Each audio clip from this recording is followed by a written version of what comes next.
Hi hello everyone, ఎలా ఉన్నారు అందరూ? ఐ హోప్ నా వీడియోస్ మిస్ అవుతూ ఉంటారు. మరేం పర్లేదు, ఇక మీదట ఉంటాయి. టుడే నేను ఉప్మా ఎలా చేయాలో చూపించబోతున్నాను.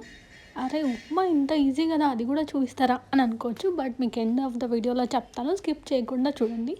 First of all 2 spoons of oil వేసి ఆవాలు, జీలకర్ర, ఉద్దిపాలు, శనగబాలు వేసేసేయండి. If you want you can add cashew nuts also. Cashew nuts వేయడం వల్ల ఇంకా టేస్ట్ వస్తుంది. అండ్ ఫైనల్లీ నా ఫేవరెట్ ఇంగ్రీడియంట్ జింజర్ వేయండి. జింజర్ యాడ్ చేయడం వల్ల ఉప్మా టేస్టే వేరే లెవెల్లో ఉంటుంది. ఇంకా అవన్నీ చిట్పట్ అనే టైంలో ఆనియన్స్ యాడ్ చేసేయాలి. ఉప్మా అంటే 99.9999% ఇష్టపడరు, బట్ ఈ ఉప్మా మాత్రం డెఫినెట్గా తింటారు. ఆనియన్స్ వేసాక కర్రీ లీవ్స్ యాడ్ చేయండి. ఉప్మాలో రెడ్ చిల్లీ పౌడర్ వేయకండి, టేస్ట్ అస్సలు బాగోదు. సో గ్రీన్ చిల్లీసే యాడ్ చేయండి.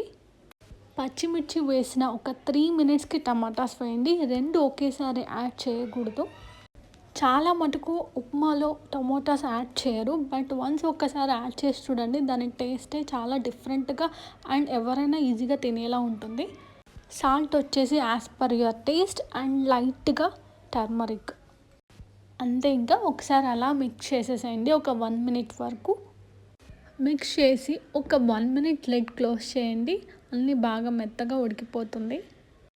నేను చేసినట్టుగా ఉప్మా ఒకసారి మీరు మీ హౌజెస్లో ట్రై చేయండి.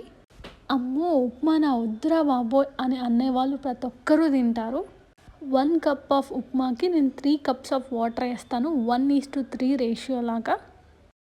అవి రోలింగ్ బాయిలింగ్ అయ్యే వరకు వెయిట్ చేయండి, అప్పుడే ఉప్మా యాడ్ చేయాలి.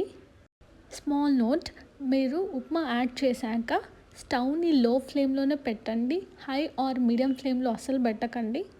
ఉప్మా మంచిగా అంతా ఉడకాలి అంటే లేట్ అయినా పర్లేదు, లో ఫ్లేమ్లో పెట్టడం వల్ల మొత్తం బాగా ఉడికిపోతుంది అన్నమాట. మీడియం ఫ్లేమ్లో పెట్టడం వల్ల అక్కడక్కడ మాత్రమే ఉడికిపోతుంది, కంప్లీట్గా ఉడకదు. అండ్ హై ఫ్లేమ్లో పెడితే త్వరగా మాడిపోతుంది, సగం సగం ఉడికిపోతుంది అది కూడా.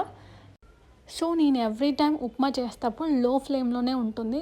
ఇది రవ్వ యాడ్ చేశాక వైఫ్స్ అందరూ ఇలా ఉప్మా చేసి మీ హస్బెండ్స్కి పెట్టండి, మీతో అడిగి మరీ చేయించుకుంటారు. ఇందులో సైడ్ డిష్ లేకున్నా కానీ బాగుంటుంది, బట్ మా నవీన్ కోసమని నేను సైడ్ డిష్ యాడ్ చేశాను. అందులోనూ కూల్గా ఉంది కాబట్టి క్లైమేట్ హాట్గా తినాలనిపిస్తుంది. ఇలా వీక్లీ వన్స్ అలా ఉప్మా చేయండి, ఎంతో ఇష్టంగా తింటారు. ఈవెన్ చిల్డ్రన్ ఆల్సో, పిల్లలు కూడా కావ్యక్క చేసినట్టుగా ఉప్మా చేయండి అని అడిగి మరీ చేయించుకుంటారు మీతో. వన్స్ మీరు ఒకసారి ట్రై చేయండి. ఉప్మా ఎవరైనా చేసేస్తారు, చాలా ఈజీ కదా, దీన్ని కూడా వీడియో ఎందుకు చేశారా అని మీరు అనుకోవచ్చు. బట్ ఒకటి చెప్తాను చూడండి, సింపుల్ ఐటమ్సే చిన్న చిన్న మిస్టేక్స్ వల్ల టేస్ట్ మారిపోతుంది. పిల్లలే కాదు, చాలామంది పెద్దవాళ్ళు కూడా ఉప్మా తినడానికి ఇష్టపడరు. బట్ నేనైతే ఉప్మాల స్పెషలిస్ట్ కాబట్టి ఒకసారి మీతో షేర్ చేసుకుందామని వచ్చాను.